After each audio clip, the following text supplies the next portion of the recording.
Question inévitable du jour, la place d'un grand auditorium dans le programme culturel de Pierre Cohen. Car Jean-Luc Moudinque, lui, présentait lundi son projet d'étoile de musique pour l'orchestre du Capitole dans le cadre de la reconversion de l'ex-prison Saint-Michel. D'abord, je considère que l'auditorium, il ne s'inscrit pas comme un lapin qu'on sort du chapeau pour régler soit le problème de la prison, soit parce qu'on a envie de faire plaisir. C'est que nous, on s'inscrit dans ce qu'on a trouvé il y a 6 ans, un Tugan Sokiev qui était en difficulté pour maintenir son contrat et rester ici. Nous l'avons conforté. Nous avons conforté, je dirais, dans un dialogue avec les musiciens, non seulement le nombre de musiciens pour pouvoir avoir l'ambition d'être à la fois à l'opéra, à la fois par rapport à leur représentation, mais aussi dans des tournées et avec évidemment une présence sur de nombreux domaines tels qu'ils le font aujourd'hui. C'est aussi leur grille de salaire. Donc on a eu tout un travail en profondeur qui a conforté, qui fait qu'aujourd'hui cet orchestre, contrairement à beaucoup d'endroits où ils sont un peu en perte de vitesse ou en difficulté, aujourd'hui il se développe, il s'épanouit et il est vraiment reconnu. Ensuite, il nous semble qu'il y a à regarder son rayonnement. C'est tout le travail qu'on a fait ces 2 ou 3 dernières années autour de ces tournées internationales qui deviennent maintenant vraiment une marque de la ville de Toulouse à travers son excellence l'Orchestre national du Capitole.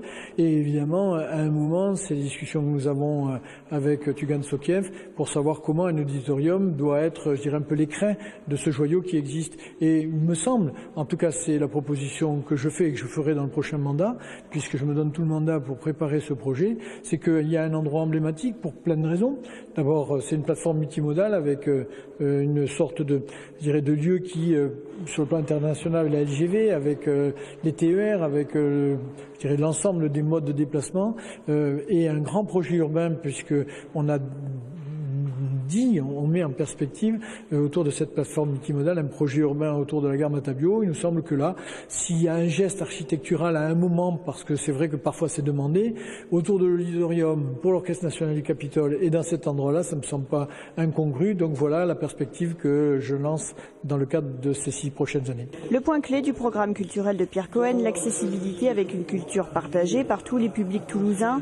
Dans la continuité de ce qui a été fait pendant ces 6 ans de mandat, il s'agit de conforter les grands événements comme Rio Loco, le Marathon des mots ou le Printemps de septembre et de développer de nouveaux projets sur des cultures un peu absentes en espérant créer le grand projet qui fédère la ville de Toulouse. Je pense que c'est peut-être un peu plus travailler sur la façon dont tous les acteurs, les associations, ceux qui font, je dirais, pas de la culture en tant que professionnels, mais qui sont dans l'apprentissage, les cultures amateurs aussi, enfin les pratiquants amateurs, tout cela doit nous amener peut-être à fédérer l'envie à un moment ou à des moments d'être dans l'organisation, la préparation, et c'est ce qu'a fait ce qu'a fait Lyon avec les biennales de la lumière, où on voit bien que pratiquement toutes les associations, tous les 2 ans, travaillent pour préparer ce moment-là. Donc je crois qu'on a à entre guillemets créer cette synergie, et évidemment la synergie elle marchera si tous les gens jouent le jeu.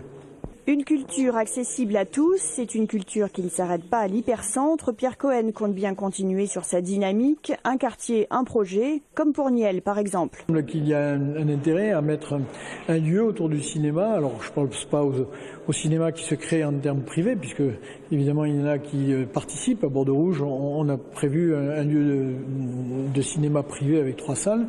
Mais par contre, là, ce serait plutôt un cinéma qui permettrait d'accueillir avec la cinémathèque des festivals et d'avoir autour du cinéma, alors avec ce qui existe et qui est quand même déjà extrêmement riche, mais avec peut-être d'autres qui veulent se développer et qui n'ont pas de lieu pour le moment pour le faire. Autre projet patrimonial, cette fois-ci avec le programme de préservation et de rénovation du musée des Augustins, avec pour ambition de devenir le plus grand musée des Beaux-Arts qui fait aujourd'hui encore défaut à Toulouse.